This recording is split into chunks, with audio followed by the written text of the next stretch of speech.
بیا بودو جا بودو بازکو بستنه بودو امروز پدر همه رو در آورده امروز. ببین نگاه کنید یه موش شده، میبینی بچه ها؟ ببینید داره این علف ها رو میخوره. اونایی که تو گاراژاشون یا تو باغاشون سگ دارن میدونم، بذارید بخوره. این علف ها رو اینا میخورن، معدهشون نمیدونم چی بشه، مثل ما که رفلکس بشه اینا فلان، اینا هم همین کارو بشه.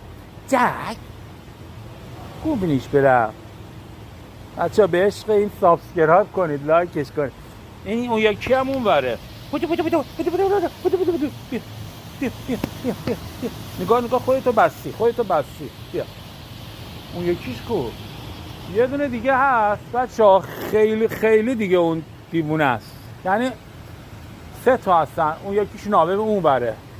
ببین اونجاست جکسون. ولی تایسون اون وره. تایسون رو نمیشه، حقیقت من جرئت نمیکنم سمت تایسون برم، یعنی واقعا جرئت نمیکنم. اینا دوتا دیشب با هم دعوا کردن.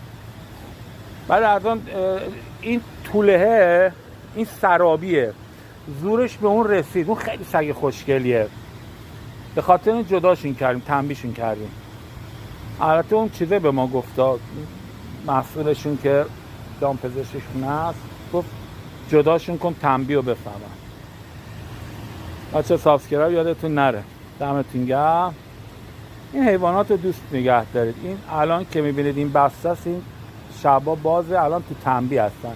همینطوری که حیوانات انسان ها تنبیه میشن، این حیوانات هم باید تنبیه بشن، بفهمن هم دیگر رو اذیت نکنن. وگرنه اینا پدری از ما در میارن. حالا یه ساعت دیگه باز میشن دیگه رو سر کله ما.